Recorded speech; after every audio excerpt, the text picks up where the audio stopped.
I could say that I've been blessed to be here today and to thank you, because 3 years ago I was in a very difficult situation. And by reading one of your books, I was able to help myself and be now here in this place.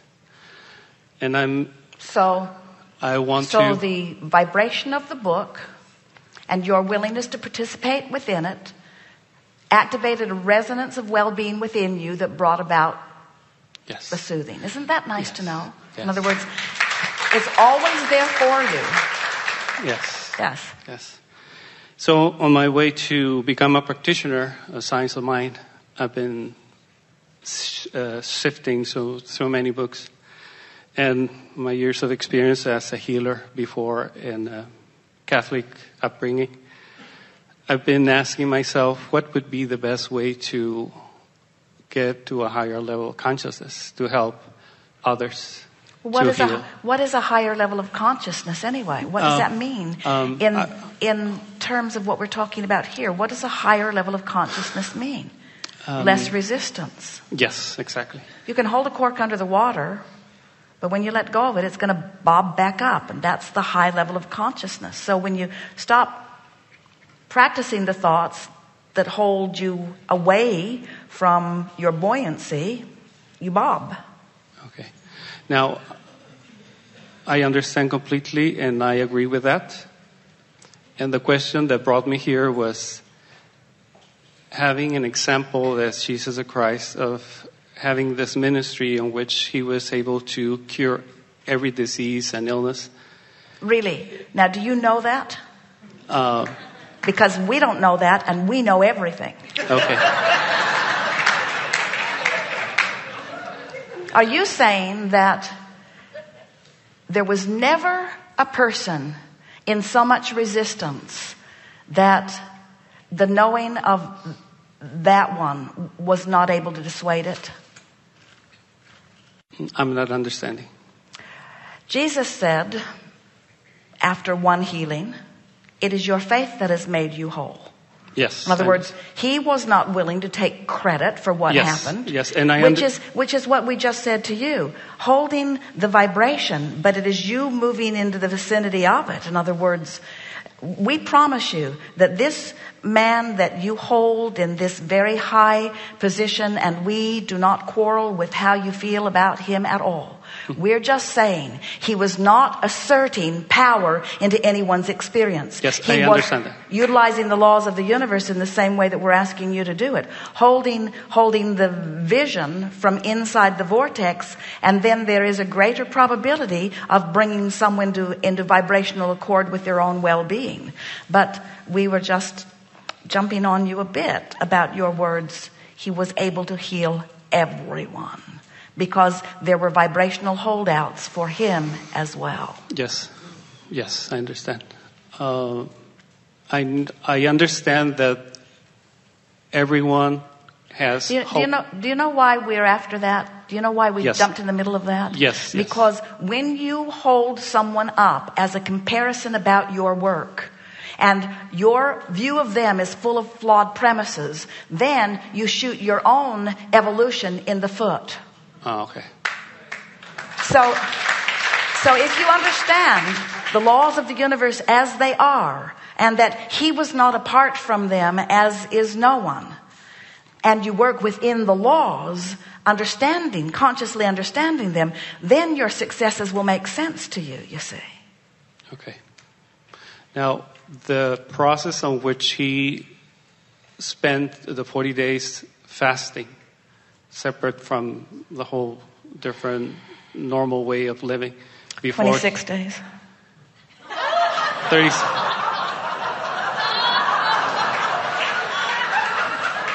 Whatever amount of time he spent. Is this process of the fasting process, enable him to become... Whatever it takes you to distract yourself from resistance, go for it. Okay.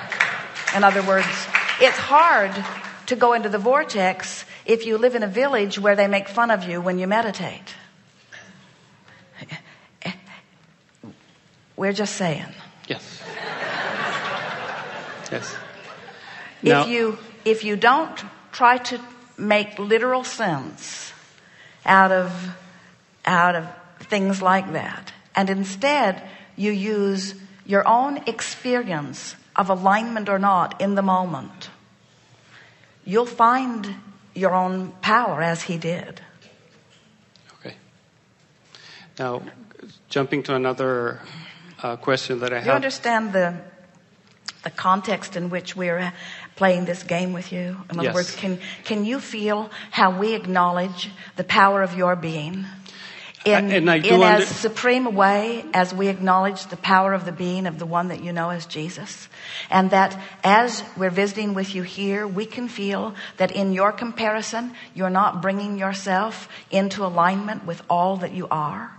You're letting what you think you know about another person get in the way of what you could know about you. Yes.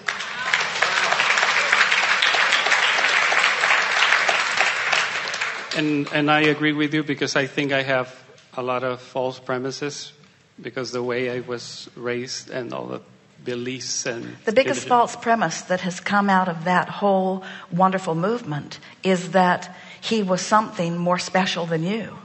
Yes. And that you need him somehow in order to be all that you are. Mm-hmm.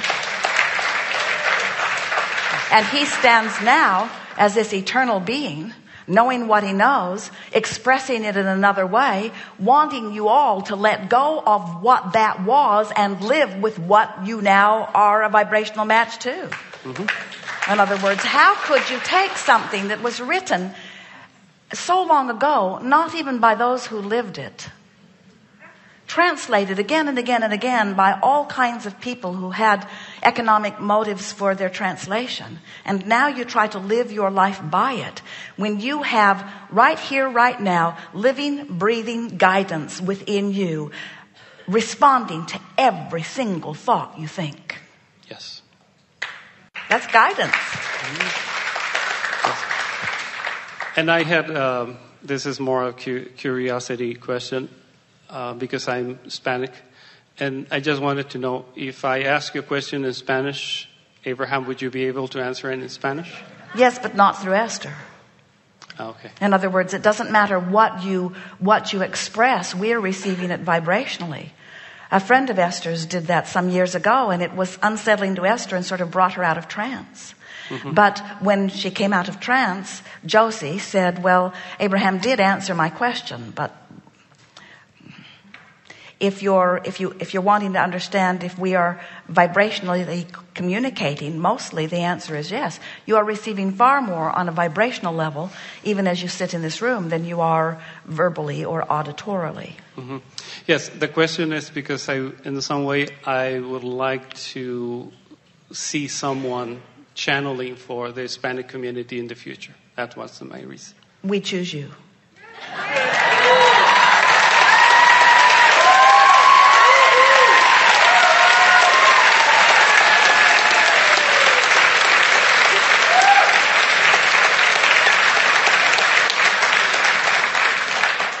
But don't go to the desert. Thank you.